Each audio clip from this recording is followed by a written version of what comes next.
स्वामी जी, जैसा कि आपने बताया, 1 सितंबर को हमने पतंजलि योगग्राम और ईसीएचएस के बीच में एक एमओए साइन किया था जी। उसके बाद अभी जैसा कि स्वामी जी ने बताया कि अब हमने पूरी व्यवस्था उसकी बैकएंड पूरी कर ली है। पूरे देश में जहाँ पर भी हमारे भूतपूर्व सैनिक या उनके आश्रित परिजन रह रहे हैं, उनको अपने सबसे नज़दीकी ईसीएचएस पॉलीक्लिनिक से एक रेफरल फॉर्म लाना होगा।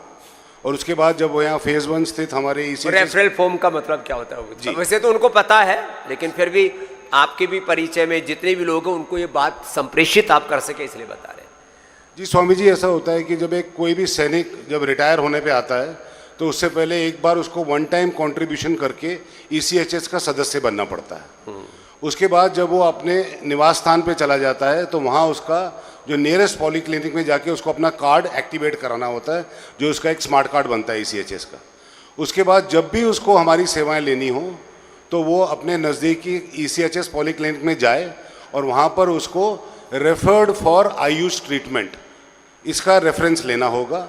उसके बाद जब वो यहाँ पर हमारे फेज़ 1 के ईसीएचएस हेल्प डेस्क पर आएगा, वहाँ पर उसकी कागजी कार्रवाई पूरी करके हम उसको अपने यहाँ पर वैद्य को दिखाएंगे, जो उसकी पूरी थेरेपीज़, पूरी डाइट और उसकी पूरी जो मेडिसिन है वो उसमें लिख देगा।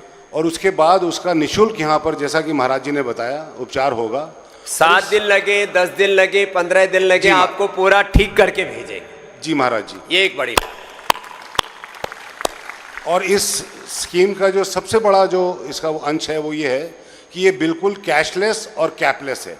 यानी कि ना तो इसमें कोई पैसे की सीमा है जैसा कि महाराज ने बताया, और ना ही इसमें किसी तरह की आपको पेमेंट करनी पड़ेगी। सबके सब यहाँ पर आपके लिए निःशुल्क होगा। ये समझिए। और ये सेंट्रल गवर्नमेंट के कर्मचारियों को क्या करना पड़ता है? जो सीजीएचएस के लाभार्थी हैं वो भी इसी स्कीम से कवर होते हैं स्वामी जी।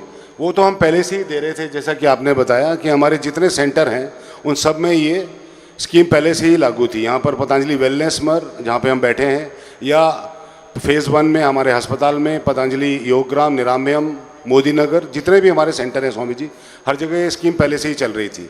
लेकिन अब ईसीएचएस में पहली बार योगग्राम में की गई है। और जैसा कि आपने आदेश दिया, अभी हमारा प्रयास है कि हमारे देश भर में जितने सेंटर हैं वो सब इस स्कीम के तहत आ जाएं।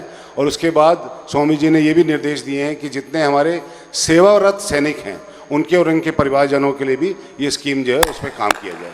जी स्वामी जी। तो एक ये बहुत बड़ी बात है, और ऐसे एक एक तत्व को हम समाहित करते जा रहे हैं, जिससे कि ज़्यादा से ज़्यादा आत्माओं को इसका लाभ मिल सके।